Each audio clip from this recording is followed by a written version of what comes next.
not predict the main event. I would say the going into the main event, everyone was rooting for Derek Lewis, but sadly he didn't get the job done. But for the most part, the main card was okay.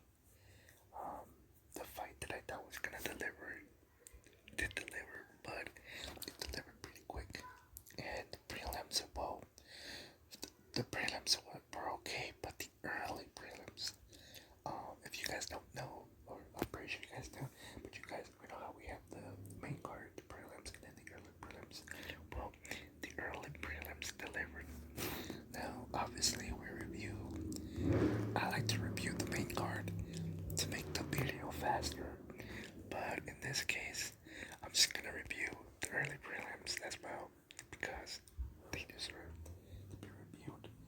If you guys did not see the early prelims, I would recommend you see it. If you guys have ESPN Plus, go check it out. If you guys do not have ESPN Plus, there's a website called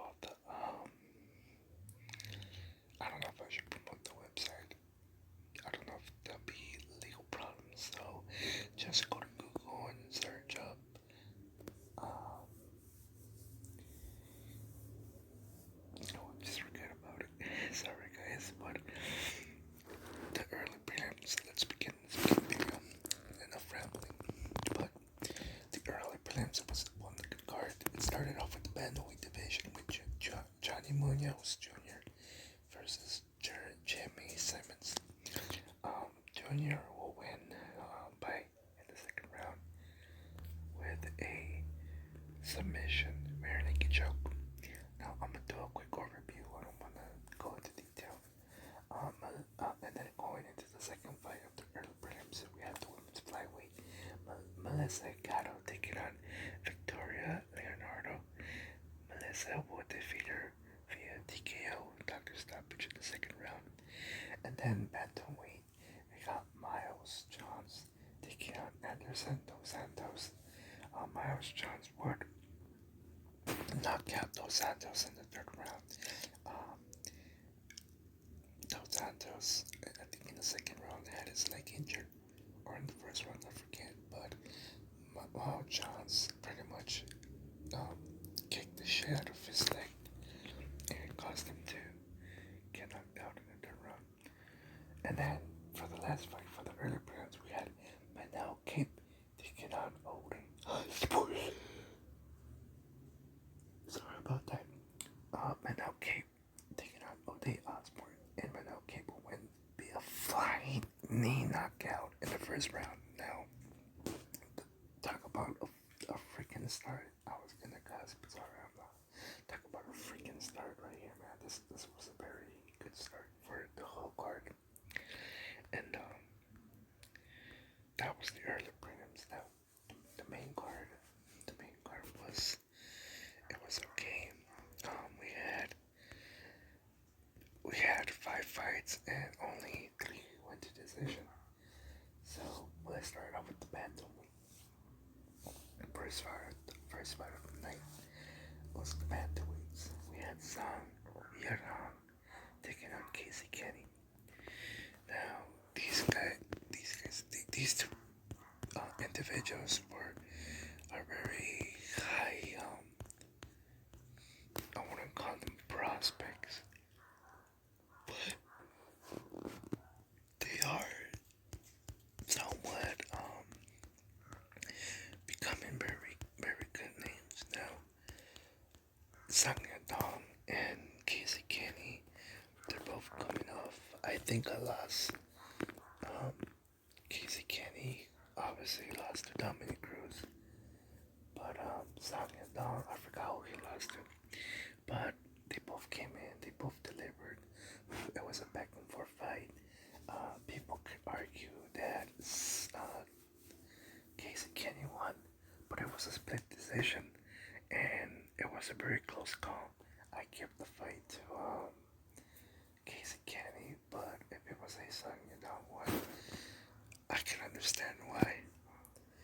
Moving on to the third fight, or to the second fight of the main card, we had Tisha Torres taking on Angela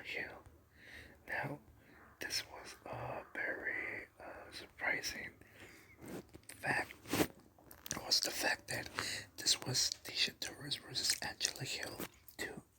So I was completely shocked when I found out that Angela Hill and Tisha Torres had a fight back in 2015. Um, I've never, I have not seen the UFC. I haven't been a fan for that long.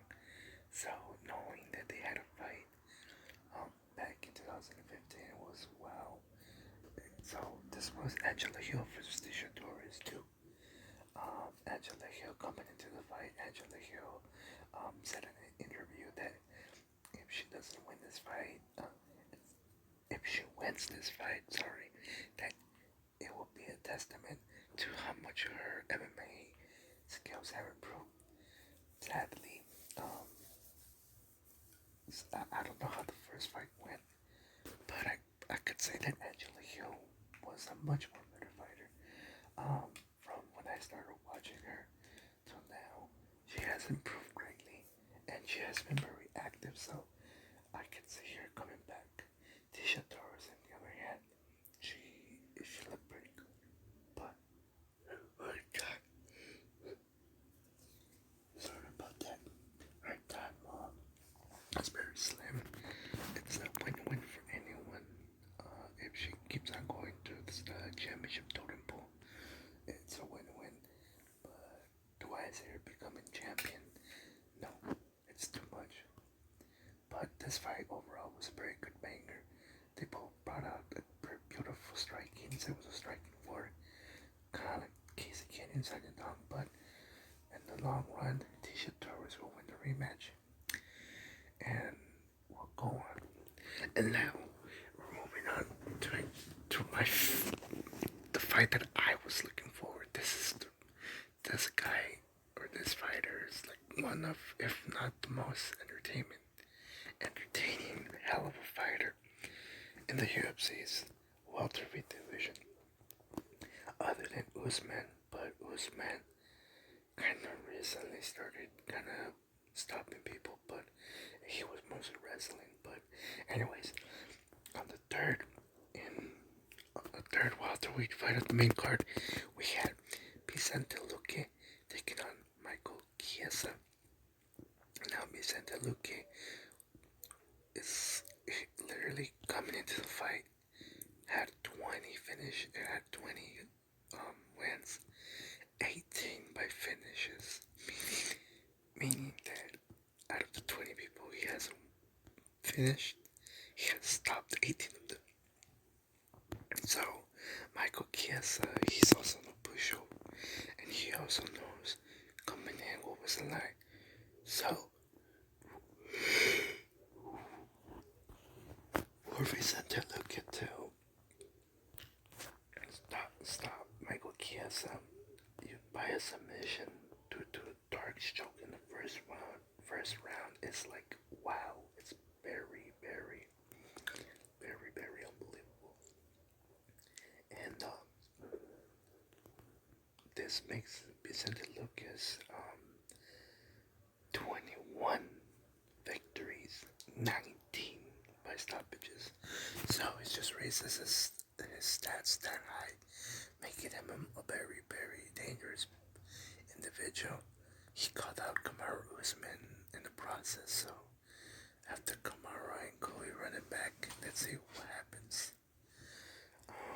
But yeah, this was the fight that I was looking forward. I knew this fight was gonna deliver.